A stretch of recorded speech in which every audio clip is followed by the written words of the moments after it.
Just a fair warning, this is a tough watch and based on the true story of Monique Smith. In 1976, at the young age of 8, Cymbeline Monique Smith is already learning how to navigate her complicated family. Her mother, Elizabeth, is a very angry woman. Her granny, Sarah, is always nice to her. Her uncle Eddie is street smart. Uncle Leroy always wants to be the center of attention. Uncle Nelson is always in the background, and Elaine is Uncle Leroy's wife. One night while the adults play cards, Monique makes the mistake of asking her mother for water. Elizabeth snaps and pushes her. Granny defends the girl, but the others are quick to criticize her for being nice to Monique when she wasn't a kind mother to them when they were kids. Leroy steps in and offers to take her to her room. Let's just say Leroy deserves a firing squad. Monique has always craved some motherly affection, but all she gets are slaps and hits from Elizabeth. At one point, Elizabeth grabs the child by the throat and pushes her to the floor. Leroy hears the commotion and enters Monique's room, and then once again takes Monique away. By 1986, Monique is now 18 years old. She has taken the test to join the Army, knowing that if she passes, the Army will pay for her college tuition. Elizabeth is against this, as she thinks Monique is stupid. She also stresses that if Monique works hard enough, maybe she'll be allowed to clean a white man's office. Who needs enemies when you got a mother like that? Then Elizabeth reveals that someone did call to say that Monique failed the Army test. Monique is surprised, as she is graduating top of her high school class. However, while cleaning, she finds a torn-up acceptance letter from the Army in the trash. Granny walks in and shades Elizabeth's hair, saying, "Elizabeth, too desperate looking for a man."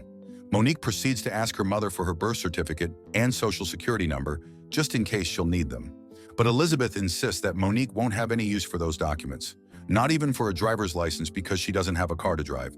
When Monique keeps asking, Elizabeth strikes her across the face. Then she takes Leroy's belt and beats up Monique while others watch. Monique finally decides it's time to leave. Later that night, she steals some money from her mother and some IDs too. Then she writes a goodbye letter to her granny, thanking her for the love and kindness she has shown her all those years. She takes the first bus route out of Baltimore. But while she is asleep, a chopped passenger steals her envelope filled with all the cash she has. It's too late for her to realize she has been pickpocketed. An old woman named Caroline approaches her. Monique admits she doesn't have a place to stay that night after she lost all her money, so Caroline offers to give her a place to stay and help her find work. I would not be trusting that meth-looking woman. Finally experiencing the motherly love she has always looked for, Monique doesn't question the old woman's intention. She agrees to go back with her to her house. But Caroline turns out to be a pimp, and Monique is forced into a life she doesn't want for herself. In 1987, while still working for Caroline, Monique meets Gino. He sweeps Monique off of her feet with his kind words. She falls in love with Gino and leaves her work to marry him. I would not be trusting a chubby man with jerry curls. He treats her kindly, and for 2 years, everything is perfect. But by 1989, Gino faces financial difficulties. His behavior changes, and he hits his wife. Pregnant and without a job, and with a deadbeat, dusty husband who is now a goner, Monique decides to return home. It's an awful place to be in, but at least she'll get to see her grandmother. When Monique returns, Elizabeth doesn't even give her a hug or ask how she is. She even mocks Monique for having a child with no mans. But Monique swallows her pride and asks to be allowed to stay in the house until she finds a job and her own place. Granny, on the other hand, is happy to have her back. About to become a mother herself, Monique asks Granny if Elizabeth was happy when she was pregnant. But Granny says Elizabeth went to New York to work and came back with Monique as a child. The old woman didn't even see her daughter pregnant. By 1990, Monique gives birth to a girl she names Christina. While answering the nurse's questions, Monique asks how she can get a copy of her own birth certificate. When she arrives at the records office, the clerk tells her there is no available birth certificate for her name and her birth date. Even when they change the birth year and try the records for death certificates, nothing shows. The clerk advises her to try writing some letters to other municipalities, as her files are not in Baltimore. While waiting, Monique finds herself a job where she meets her new friend, Ruby. Ruby helps Monique find her own place. When Monique visits her apartment, she's spooked by Jonathan, who was sent there to unclog the drain. She legit said he foine.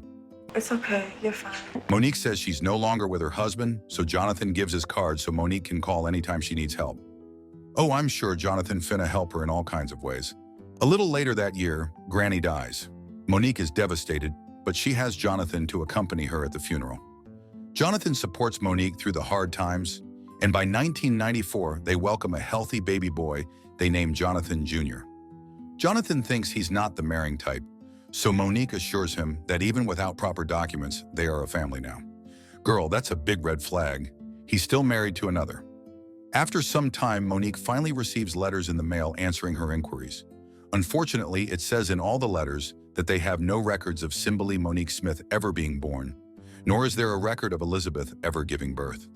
Out of frustration and anger, Monique immediately calls and confronts Elizabeth and accuses her of kidnapping her.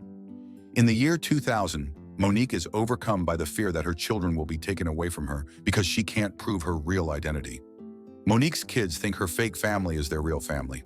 Even so, Jonathan Jr. has a hard time making a family tree they need in school. Even after all these years, Monique can't move forward without knowing her true identity. So Monique goes to New York and gives out missing person flyers with her face on them. A writer from a newspaper, Stacia Lemons, notices and takes interest in her story. Stacia has done her research, and it turns out that Monique was never reported missing in New York, but Monique is sure that she was kidnapped by Elizabeth in the late 60s. Then she shares the tragic stories of her life. Monique reveals that Elizabeth has beaten her up before, to the point she was close to death. Her uncle Leroy did unspeakable things to her. Her uncle Eddie did the same.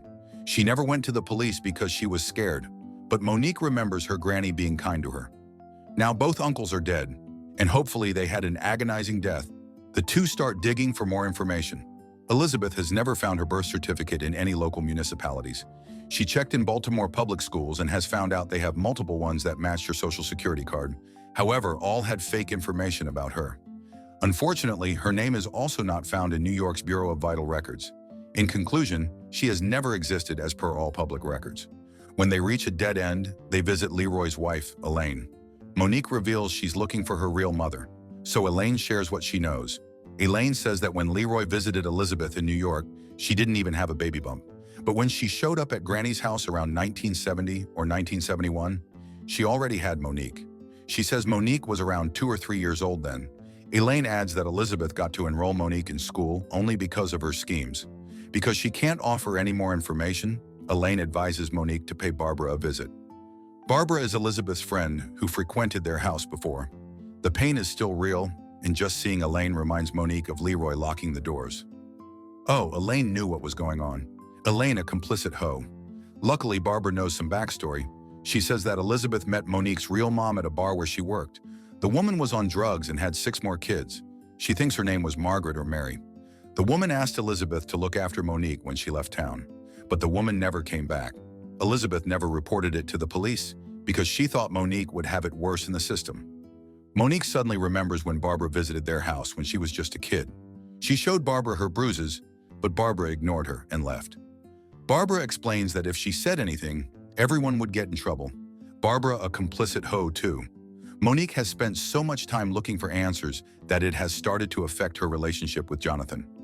Jonathan believes Monique shouldn't be seeking a family that never wanted her, and the family that loves her is at home waiting for her. When she gets home, she finds out that Elizabeth has visited the kids. Monique gets angry and warns Elizabeth that she'll go to prison.